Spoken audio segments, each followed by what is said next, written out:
जय माता दी। नवरात्र के पावन पर्व आने वाला है।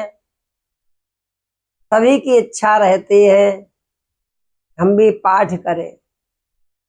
बहुत से ऐसे लोग हैं जिनको समय नहीं प्राप्त होता। आधुनिक युग चल रहा है, उनके लिए इस संचार साधन में मोबाइल है, यूट्यूब चैनल है, इसके माध्यम से भी आप लोग पाठ को श्रवण कर सकते हैं। हमारे यूट्यूब चैनल से यदि आप अभी नहीं जुड़े हों तो हमारे यूट्यूब चैनल को सब्सक्राइब करें। हमारे 2 यूट्यूब चैनल हैं। एक है हमारा स्पिरिचुअल जर्नी विथ राजेश और एक अभी हमने नया चैनल बनाया है, उसका नाम है स्पिरिचुअल गुरु RK शुक्ला। दोनों चैनल को हमारे सब्सक्राइब करें। आपको सनातन की अच्छी अच्छी जानकारियां प्राप्त होंगी। आइए, नवरात्र के लिए हम कीलक का पाठ आप सभी को श्रवण कराने जा रहे हैं और इसको नित्य भी श्रवण कर सकते हैं। कीलक का पाठ। जय माता दी। आइए आरंभ करते हैं। कीलकम। ओ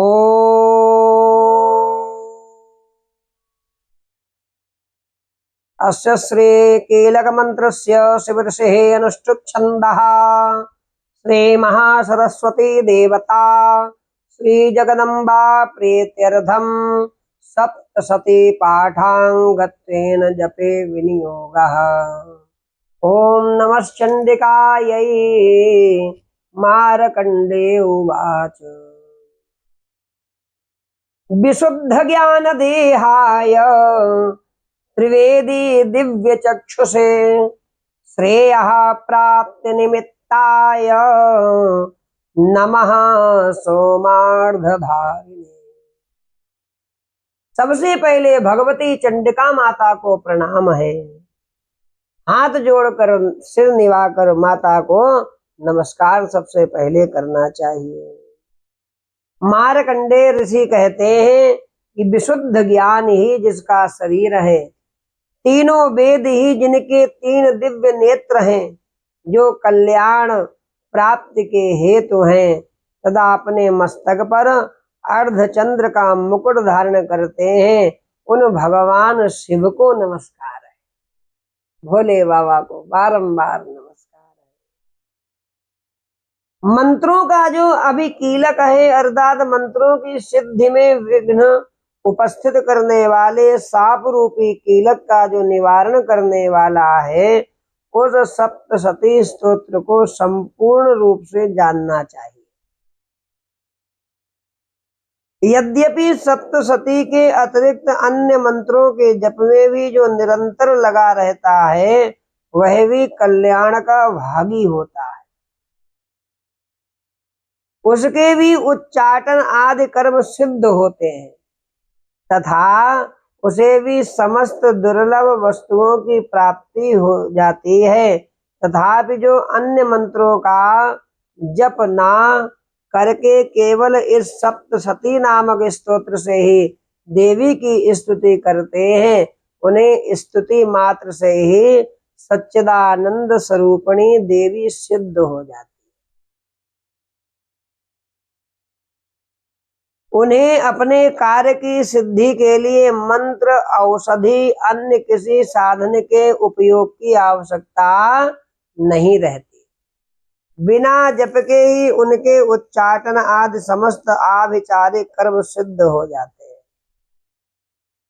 इतना ही नहीं, उनकी संपूर्ण अभिष्ट वस्तुएं भी सिद्ध होती हैं। लोगों के मन में यह शंका थी कि जब केवल सप्तशती की उपासना से अथवा सप्तशती को छोड़कर अन्य मंत्रों की उपासना से भी समान रूप से सब कार्य सिद्ध होते हैं, तब इनमें श्रेष्ठ कौन सा साधन है। लोगों की इस शंका को सामने रखकर भगवान शिव ने अपने पास आए हुए जिज्ञासुओं को समझाया, यह सप्तशती नामक संपूर्ण स्तोत्र ही सर्वश्रेष्ठ एवं कल्याणमय है। तदनंतर भगवती चंडिका के सप्तशती नामक स्तोत्र को महादेव जी ने गुप्त कर दिया। सप्तशती के पाठ से जो पूर्ण प्राप्त होता है उसकी कभी समाप्ति नहीं होती, किंतु अन्य मंत्रों के जपजन्य पूर्ण की समाप्ति हो जाती है। अतः भगवान शिव ने अन्य मंत्रों की अपेक्षा जो सप्तशती की ही श्रेष्ठता का निर्णय किया उसे यथार्थ ही जानना चाहिए। अन्य मंत्रों का जप करने वाला पुरुष भी यदि सप्तशती के स्तोत्र और जप का अनुष्ठान कर ले तो वह भी पूर्ण रूप से ही कल्याण का भागी होता है, इसमें तनिक भी संदेह नहीं करना चाहिए। ददाति प्रतिग्रहणादि नान्यथैषा प्रसीदति इत्थं रूपेण कीलेन महादेवेन कीलितम्। जो साधक कृष्ण पक्ष की चतुर्दशी अथवा अष्टमी को एकाग्र चित्त होकर भगवती की सेवा में अपना सर्वस्व समर्पित कर देता है और फिर उसे प्रसाद रूप से ग्रहण करता है, उसी पर भगवती प्रसन्न होती है, अन्यथा उनकी प्रसन्नता नहीं प्राप्त होती। इस प्रकार सिद्धि के प्रतिबंधक रूप कील के द्वारा महादेव जी ने इस स्तोत्र को कीलित कर रखा है। जो पूर्वोक्त रीति से निष्कीलन करके इस सप्तशती स्तोत्र का प्रतिदिन स्पष्ट उच्चारण पूर्वक पाठ करता है वह मनुष्य सिद्ध हो जाता है, वही देवी का पार्षद होता है और वही गंधर्व भी होता है। सर्वत्र विचरते रहने पर भी इस संसार में उसे कहीं भी भय नहीं होता, वह अपमृत्यु के वश में नहीं पड़ता तथा देह त्यागने के अनंतर मोक्ष प्राप्त कर लेता है। अतः कीलन को जानकर उसका परिहार करके सप्तशती का पाठ आरंभ करें। जो ऐसा नहीं करता उसका नाश हो जाता है। इसलिए कीलक और निष्कीलन का ज्ञान प्राप्त करने पर ही यह स्तोत्र निर्दोष होता है और विद्वान पुरुष इस निर्दोष स्तोत्र का ही पाठ आरंभ करते हैं। सौभाग्याद च यत् किंचित दृश्यते ललना जने तत्सर्वं तत्प्रसादेन तेन जाप्यमिदं शुभम। स्त्रियों में जो कुछ भी सौभाग्य आदि दृष्टिगोचर होता है वह सब देवी के प्रसाद का ही फल है। अतः इस कल्याणमय स्तोत्र का सदा जप करना चाहिए। इस स्तोत्र का मंद स्वर से पाठ करने पर स्वल्प फल की प्राप्ति होती है और उच्च स्वर से पाठ करने पर पूर्ण फल की प्राप्ति होती है, सिद्धि हो जाती है। अतः उच्च स्वर से ही इसका पाठ आरंभ करना चाहिए। ऐश्वर्यं यत् प्रसादेन सौभाग्यारोग्य संपदः शत्रुहानिः परो मोक्षः तूयते सा न किंजनैः।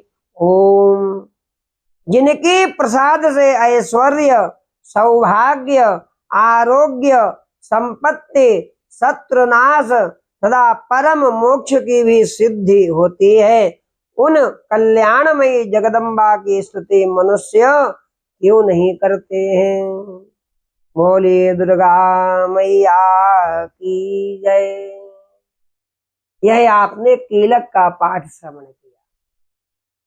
दुर्गा सप्तशती पाठ से पूर्व कवच, अर्गला और कीलक का पाठ अवश्य करना चाहिए। इस पाठ को भी आप लोग सभी अपने बंधु बांधवों को भेजें।